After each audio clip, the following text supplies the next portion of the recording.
Recent cases of stolen or mismanaged public money are putting the spotlight on fraud. From local rescue squads to state tourist attractions, the problem is alarming. And we want to know, should training be required for those handling public funds? To answer, scan the QR code on your screen or find this story on abc3340.com. Tonight, the I-Team's Cynthia Gould looks into the state agency tasked with uncovering misuse of public funds. Marianne Stanfield, treasurer of the Etowah Rescue Squad, accused of theft and fraudulent use of a credit or debit card. An audit of the Alabama Music Hall of Fame uncovered 29 significant accounting issues, including misspent money, undocumented expenses, and thousands of dollars spent on travel and meals. The executive director ordered to repay $64,000. It was abnormal. For sure. We generally don't talk about the audits. We let the reports speak for themselves. But yes, there were quite a number of findings. Rachel Riddle, chief examiner for the Alabama Department of Examiners of Public Accounts, says her office has jurisdiction over all public funds. Some 1,200 entities, between 700 to 800 audits every year. And when complaints are filed against smaller groups, like community sports leagues or a volunteer fire department, substantial accounting concerns can prompt a state audit. Most people that do this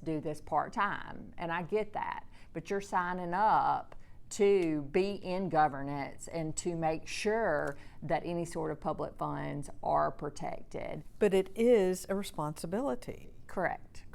And one that I hope people take very seriously. There's prestige to being on these boards, but you don't get that without the duty that comes with it. Riddle says even the smallest community organizations can take steps to protect its finances. And one person doesn't need to receive all bank account statements and write checks from that and handle all the financials, credit cards, credit card bills. Governing boards must review bank statements, monthly reconciliations, and make sure deposits are made in a timely manner. Most people don't want to hold on to money, don't hold on to checks. We like a 10-day turnaround at a minimum of depositing things, and when we start seeing deposits lag, we start getting a little suspicious. And I think these two contracts are working towards that goal. Is that correct? State lawmakers are also taking notice. And if you watch the Sunset Committee or the Contract Review Committee now, they're asking serious questions.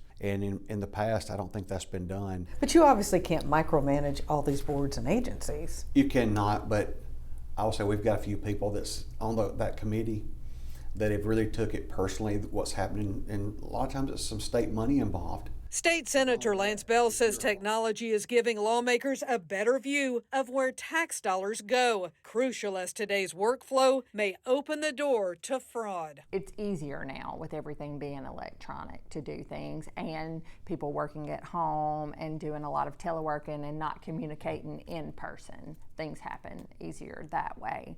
But two, I feel like we have more boots on the ground now. Riddle says while many groups cooperate, taking their advice and implementing better accounting procedures, others? We do get pushback in a lot of instances, especially when politics are involved. You know, that brings a different level to things. We're not there. We're not political whatsoever. And we have a link to report fraud or waste to state auditors on our website. Criminal cases go to the Attorney General for prosecution or a local DA. Brenda? Cynthia Gould reporting. And let's look back at our poll question. We asked, should training be required for those handling public funds? There's still time to answer. Scan the QR code on your screen or head to abc3340.com.